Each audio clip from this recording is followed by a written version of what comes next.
तो एक साधु को एक नाविक रोज नदी के इस पार से उस पार ले जाता और बदले में कुछ नहीं लेता। वैसे साधु के पास पैसे कहाँ होते हैं। नाविक सरल था, पढ़ा लिखा तो नहीं था, पर समझ की कमी नहीं थी। साधु रास्ते में ज्ञान की बातें कहता, कभी भगवान की सर्वव्यापकता बताता और कभी अर्थ सहित श्रीमद् भागवत गीता के श्लोक सुनाता।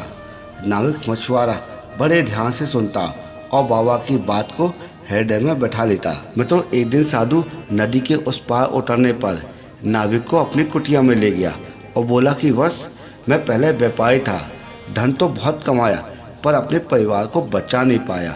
अब ये धन मेरे किसी काम का नहीं है, तुम ले लो, तुम्हारा जीवन संभल जाएगा, तेरे परिवार का भला हो जाएगा।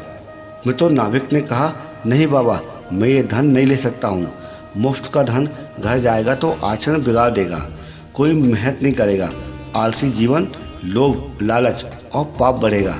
आप ही ने तो मुझे ईश्वर के बारे में बताया है। मुझे आजकल लहरों में भी कई बार वो नज़र आ जाते हैं।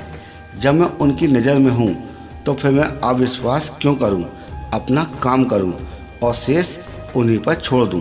मैं तो प्रसंग तो समाप्त हो गया, पर एक सवाल छोड़ गया कि इन दोनों पात्रों में साधु कौन था। एक वो जिसने दुख आया तो भगवा पहन लिया और संन्यास ले लिया, धर्म ग्रंथों का अध्ययन किया और उन्हें याद करके समझने लायक स्थिति में आ गया, फिर भी धन की ममता नहीं छोड़ पाया। और दूसरी तरफ निर्धन नाविक, सुबह खा लिया तो शाम का पता नहीं, फिर भी पराये धन के प्रति कोई लालच नहीं, संसार में लिप्त रहकर भी निर्लिप्त रहना आ गया। भगवा नहीं पहना, संन्यास नहीं लिया, पर उस पर ईश्वरी सत्ता में विश्वास जम गया। मैं तो